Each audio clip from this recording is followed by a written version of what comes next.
Assalamualaikum warahmatullahi wabarakatuh. Bagaimana anak-anak kabarnya? Semoga dalam keadaan sehat walafiat dan dalam lindungan Allah Subhanahu wa Ta'ala. Dan jika ingin berpergian kemana-mana, jangan lupa untuk memakai masker karena melihat kondisi saat ini yang tidak baik.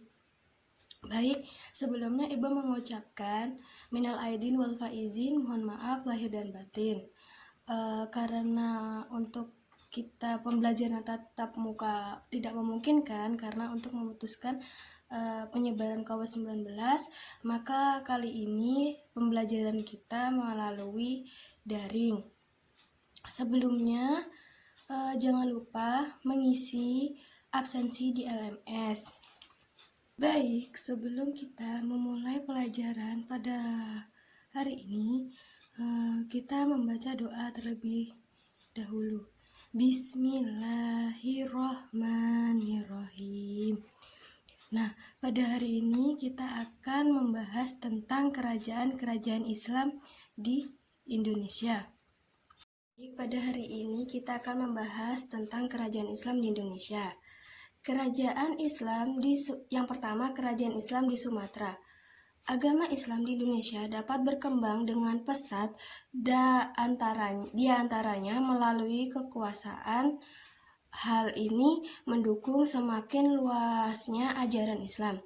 Agama Islam mulai dianut oleh para penguasa pelabuhan lokal. Islam telah memberikan identitas baru sebagai simbol perlawanan terhadap penguasa pusat yang Hindu di pedalaman. Dari kerajaan kecil berbasis maritim, kemudian agama Islam berkembang dan menyebar lebih luas ke pelosok negeri, sehingga bermunculan kerajaan-kerajaan Islam. Yang pertama, Kerajaan Samudra Pasai 1267 sampai 1521. Kerajaan Islam pertama di Indonesia ini diperkirakan berdiri sekitar awal atau pertengahan abad ke-13 Masehi. Raja pertama dari kerajaan ini adalah Malik al-Soleh, sedangkan penguasa Samudra Pasai bernama Merah Situ yang memeluk agama Islam atas ajakan Syekh Ismail. Kerajaan ini memiliki ibu kota bernama Pasai yang terletak di pesisir timur Aceh. Selanjutnya yang kedua yaitu Kerajaan Aceh 1496 sampai 1903. Kerajaan Aceh didirikan oleh Sultan Ali Mughayat Shah pada akhir abad 15 Masehi. Kerajaan Aceh terletak di Selat Malaka, tepatnya di pesisir timur Sumatera. Kerajaan Aceh memiliki corak ekonomi perdagangan dan maritim. Kerajaan ini merupakan pusat dari perdagangan lada di tingkat nasional dan internasional. Selanjutnya yang ketiga yaitu Kerajaan Siak Indrapura. Kerajaan Siak Indrapura didirikan oleh Sultan Abdul Jalil Rahmat Syah pada tahun 1719. Kerajaan Siak terletak di Buantan, Riau. Corak ekonomi Kerajaan Siak adalah agraris dan pertambangan. Kerajaan ini menghasilkan tanaman obat, padi, madu, rotan kayu gaharu, dan emas. Kerajaan Siak dapat dikuasai oleh VOC dalam bidang politik dan ekonomi. Penguasaan Siak oleh VOC menandakan masa kemunduran dari Kerajaan Siak Indrapura. Selanjutnya, kerajaan yang kedua yaitu Kerajaan Islam di Jawa. Islam masuk di Pulau Jawa melalui bandar-bandar di pesisir pantai utara Jawa dengan aktivitas perdagangan. Pada perkembangannya, proses Islamisasi di Pulau Jawa mampu menggeser eksistensi Hindu-Buddha di Hindu-Buddha seperti Majapahit, Pajajaran, dan Pasundan. Kerajaan-kerajaan Islam di Jawa yaitu Kerajaan Demak. Kerajaan Demak didirikan oleh Raden Patah pada tahun 1475. Kerajaan ini berpusat di pesisir utara Jawa Tengah.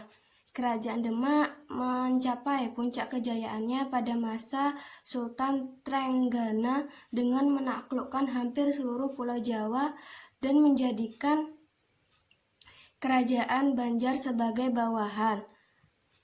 Dari segi agama, Kerajaan Demak mampu menjadikan Islam sebagai agama utama di daerah Jawa.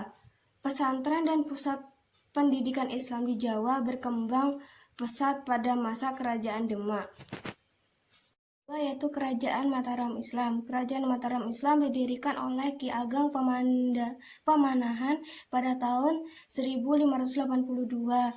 Pusat dari Kerajaan Mataram terletak di Yogyakarta dengan ibu kota di Kota Gede. Dalam sejarah pendiriannya, wilayah Mataram dulunya merupakan daerah bawahan dari Pajang pada abad ke-16 Masehi. Selanjutnya, Kerajaan Banten. Kerajaan Banten berdiri sekitar tahun 1526 oleh Sunan Gunung Jati atau Fathahilah. Dalam sejarah pendiriannya, Fathahilah diutus oleh Demak untuk melakukan syiar di Jawa Barat dan memperluas kekuasaan kota pelabuhan di ujung barat Pulau Jawa. Pada tahun 1527, Fathahilah mampu menaklukkan Jayakarta yang merupakan pelabuhan penting dari Kerajaan Pajajaran. Selanjutnya yaitu Kerajaan Islam di Kalimantan atau Banjar. Masuknya Islam di Kalimantan berasal dari dua sumber, yaitu Malaka dari barat dan Jawa dari selatan. Proses Islamisasi di Pulau Kalimantan secara efektif baru dimulai sekitar abad 15 sampai 16 Masehi. Berkembangnya Islam di Kalimantan turut mengeksistensi agama Hindu-Buddha dan berdampak pada munculnya kerajaan Islam di Kalimantan. Kerajaan Islam di Kalimantan yaitu Kerajaan Sukadana. Kerajaan Sukadana berdiri pada abad 17 Masehi oleh Muhammad Syarifuddin. Kerajaan ini terletak di bagian barat daya Pulau Kalimantan. Islamisasi Kerajaan Sukadana dilakukan oleh ulama-ulama dari Kerajaan Demak. Kerajaan Sukadana bercorak ekonomi maritim dan pertambangan. Kerajaan ini terkenal dengan hasil tambang emas, perak, dan intan. Selanjutnya yang kedua yaitu Kerajaan Banjar. Kerajaan Banjar terletak di pesisir Kalimantan Selatan. Ibu kota dari Kerajaan Banjar adalah Banjarmasin. Kota ini terletak di muara Sungai Barito. Kerajaan ini memiliki corak ekonomi perdagangan maritim dan pertambangan. Komoditas utama dari Kerajaan Banjar adalah intan, emas, dan perak. Letak Kerajaan Banjar yang strategis menjadi keuntungan bagi sektor perekonomian mereka.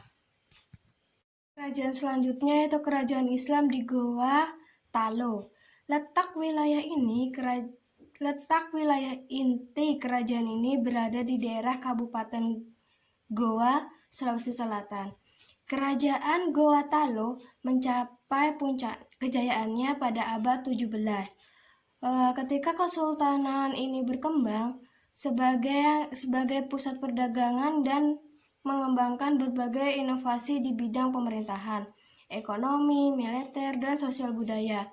Awal mula kejayaan kerajaan ini tidak lepas dari peran Karaeng Patingaloang, seorang mangkubumi yang menjalankan kekuasaan pada tahun 1639 sampai 1654, mendampingi Sultan Malikus Said.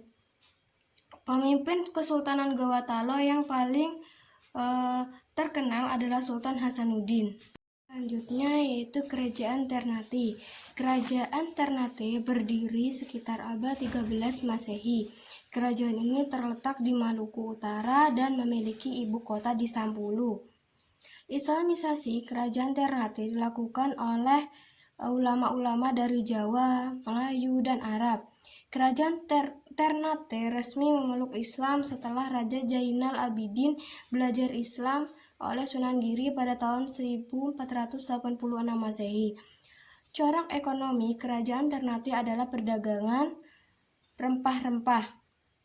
Kerajaan ini merupakan produsen utama rempah-rempah dengan kualitas terbaik. Yang terakhir yaitu Kerajaan Islam di Nusa Tenggara. Islam masuk ke wilayah Nusa Tenggara sejak awal abad ke-16. Diperkenalkan oleh Sultan Prapen 1605 oleh putra Sunan Giri. Namun, Islam mungkin masuk ke Sumbawa melalui Sulawesi lewat dakwah para mubalik dari Makassar antara tahun 1540 sampai 1550. Hubungan Sumbawa yang baik dengan Kerajaan Makassar membuat Islam turut berlayar pula ke Nusa Tenggara. Kerajaan yang ada di Nusa Tenggara yaitu Kerajaan Selaparang atau Kerajaan di Lombok. Selaparang merupakan pusat Kerajaan Islam di Lombok di bawah pemerintahan Prabu Rangkasari. Dari Lombok, Islam disebarkan ke Pejanggi, Parwa, Sokong, dan lain-lain. Selanjutnya yang kedua yaitu Kesultanan Bima. Kesultanan Bima terletak di pantai timur Pulau Sumbawa. Wilayah Kerajaan Bima mencakup Pulau Sumbawa bagian timur dan tanah timur seperti Sawu, Alor, Sumba, dan lain-lain. Kesultanan Bima berakhir pada tahun 1951 karena Sultan Muhammad Salahuddin meninggal dunia. Di samping itu, Kerajaan Bima telah mengakui kedaulatan RI dan menjadi wilayah kabupaten. Sekian yang dapat Ibu sampaikan, kurang lebihnya mohon maaf. Wassalamualaikum warahmatullahi wabarakatuh.